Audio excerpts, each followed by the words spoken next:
Hi everyone. Tonight I am just doing a little demo on what to do if you are in an area in the world that you can't easily get transparent red oxide or transparent brown oxide. I have a lot of students who say they can't find those colors where they live, and one of the colors that seems to be always available is burnt sienna. So I wanted to show you, if you have burnt sienna, how you can kind of get to transparent red oxide and transparent brown oxide. I really love these two colors, but if you can't get them, burnt sienna is a semi-transparent color. So as you can see, it's kind of opaque, but it's kind of transparent. You can kind of see through it. What I like about transparent red oxide is it's very transparent, and then the same with the brown oxide. It's a little bit more similar to the burnt sienna, but still really nice and transparent. So it's really good for those early stages of your painting. But if you read the back of the paint tube, you can see it says, what does it say here?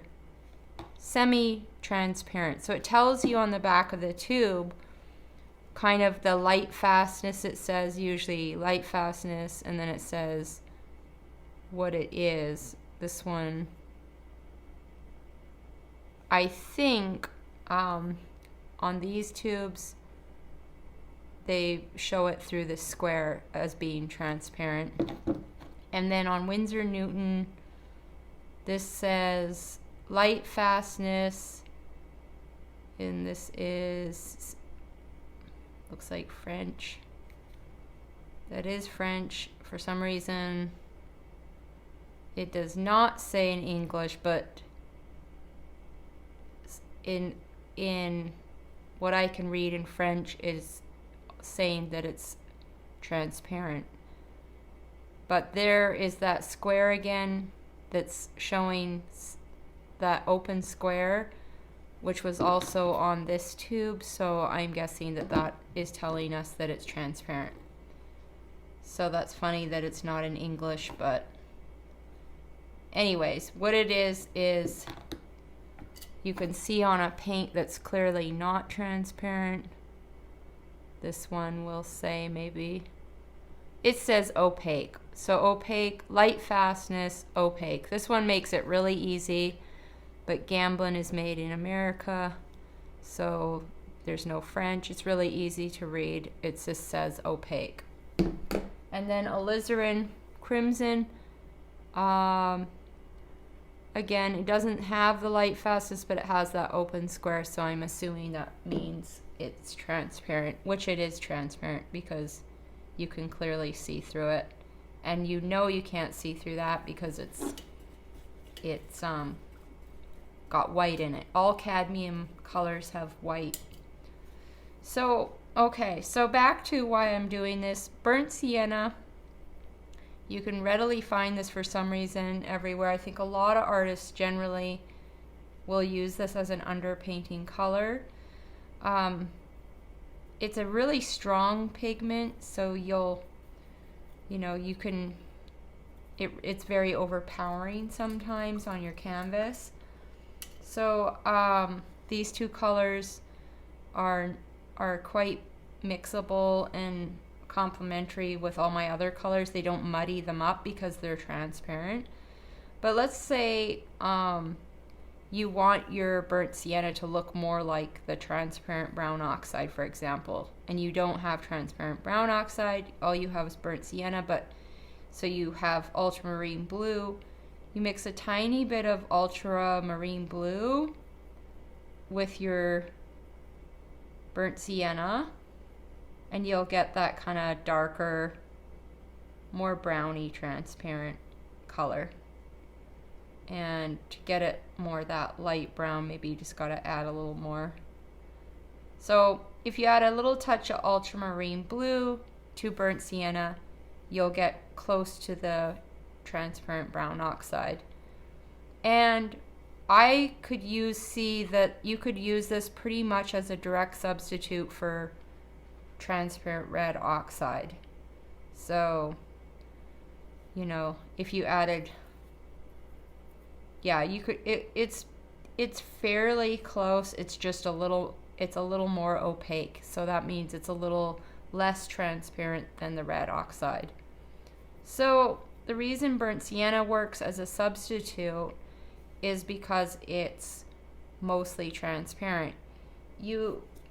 Something like raw sienna, for example, some people will say, well, can I use raw sienna? Well, raw sienna is completely, it would make a better substitute for yellow ochre. It's more on the yellow side. You know, it's just not as brown. So raw sienna I definitely would not use as a substitute. The only thing I would use raw sienna for is if you didn't have yellow ochre, I would get a little cad yellow light and mix it into the raw sienna, and as you can see, it makes a very yellow ochre type yellow. So that's where I would use that. So to review, I would use a little burnt sienna and ultramarine blue as a substitute for transparent brown oxide, and I would pretty much use burnt sienna as a direct substitute for red oxide, transparent red oxide. And if you're an acrylic painter, I did notice Michaels has in their acrylic paint a couple new colors, and one was transparent burnt sienna. So that would work really well as a substitute for the transparent red oxide in the acrylic paint from Michaels. Another thing is, if you don't have orange, just get some cad yellow light and just take a little bit of alizarin, and depending on how orange you want your orange, you know, the more you add, the more orangey it gets. And the bigger the puddle of paint you make, the prettier, you know, your color gets. So that would be a good substitute for orange. You could add a little more alizarin to get a kind of more of a deeper orangey color. And also, if you have cad yellow light, somebody says, oh, you need cad yellow deep or cad yellow medium. This is pretty much cad yellow deep right here. If you add that little bit of alizarin to your cad yellow light, you come up with a nice cad yellow deep pretty quick without having to spend all the money buying another tube of cad yellow. So I hope that helps. I'm gonna be posting this video to Bold Strokes for everyone in the class because I do get asked this a lot. And thank you, Sue Ping from Taiwan, for asking me this question, because I think a lot of people are wondering about it. And so thank you. It motivated me to make this little video, and I'm sure there's other people in the Bold Strokes group that will appreciate it. If anyone else has any other color mixes that they want me to help them with, just write it in the comments and in the Facebook page, and I'll be happy to try to make some time to make the little video for you. So I hope you enjoy this little demo, and look forward to seeing you soon in one of the Zoom classes. Thank you.